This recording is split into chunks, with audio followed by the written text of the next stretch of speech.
මම දන්නේත් නැහැ එහෙම එකක් ගැන හිතලත් නැහැ මතකත් නැහැ.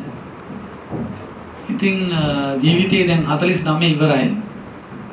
ඉතින් වැඩි වයෝවෘද්ධ ස්වාමීන් වහන්සේ කෙනෙක් නේද? ඉතින් ආපසු හැරලා බැලුවට පස්සේ අපේ ස්වාමීන් වහන්සේලාට කියන්න තියෙන්නේ මගේ ගැන වචන දෙක තුනකින් කියනවා නම් වෙන කෙනෙකුට සමහර දේවල් ගැන ආඩම්බර වෙන්න පුළුවන්. මට නම් ආඩම්බර වෙන්න පුළුවන් කිසිම දෙයක් නැහැ. දුප්පත්ම ගමක දුප්පත් පවුලක ඉපදුනේ.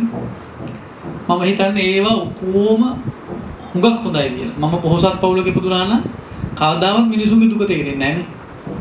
කොහොමද තේරෙන්නේ නැහැ නේ කවදාවත්. දුප්පත්ම පවුලක ඉපදුනාම දුක තේරෙනවා.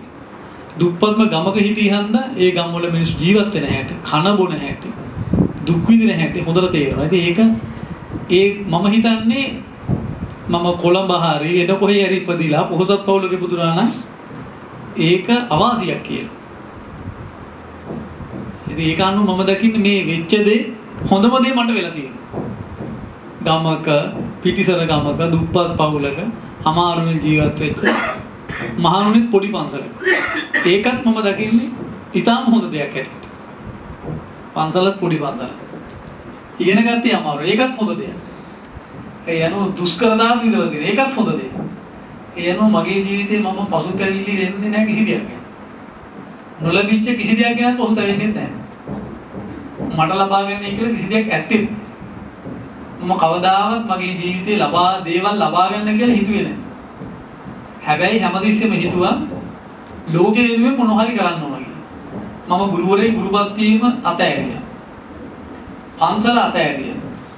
එතකොට ඔක්කොම ලැබුණා. දැන් ලංකාවේ පන්සල මගේ වගේ. ඕන පන්සලක් මට සලකනවා. ඕන පන්සලක ඉන්න පුළුවන්. කිසිම වෙනසක් මට කිසි පන්සලක දැනෙන්නේ නැහැ. මේක වුණත් මේ පන්සල වුණත් මම විහාරාධිපතිකම කරන්න කිසිම බලාපොරොත්තුවක් නැහැ. මේක වැඩි කාලයක් නොගොස් මේ මණ්ඩලයකට ප්‍රධාන වගකීම් පවරන තමයි මගේ ප්‍රධාන බලාපොරොත්තු. හැබැයි වැඩසටහනක් අරමුණක් ක්‍රියාවක් නැහැ. ඉතින් අපේ හාමුදුරුවෝ කියන්න තියෙන එක අතහැරීමෙන් අල්ලගත්තොත් එක දෙයයි. අතහැරියොත් ඔක්කොම. ඉතින් ඒක හන්දා මේ හැම දෙයක්ම හොඳයි. කිසි දෙයක් නරක නැහැ. ඉතින් අපි තුල ප්‍රතිපත්තියක පිළිපියම වටිනකමක් එනවා. ඉතින් අපි එකතු වෙලා ලෝකයට යමක් කරමු කියලා අදිෂ්ඨාන කරගන්න. අනික මට වයස ගියයි කියලා දැනෙන්නේ නැහැ. මට දැනෙන්නේ තාමත් අවුරුදු 20ක් වගේ. මට හිතෙන්නේ නැහැ විශ්වවිද්‍යාලේ හිටපු කාලේ විදිහට මට දැනෙන්නේ. කිසිම වෙනසක් වයසට ගියා වැඩි හිටියෙක් වුණා කියලා එහෙම මොනවද මට දැනෙන්නේ. තාම තරුණ හොඳට ශක්තිය තියෙනවා වැඩ කරන්න පුළුවන්. ඒ අර වෙන මොකුත් මට දැනෙන්නේ. වයස ගියයි කියලා දැනෙන්නේ නැහැ. ඉතින් ඒ ගැන සන්තෝෂ වෙනවා. මං ගැන කියන්නේ දින ඔච්චර අපි එහෙනම් දැන් පල්ලෙහාට යමු. ගිලම්පස ටිකක් තියෙනවා වළඳලා යමු. ත්‍රිවට්සන්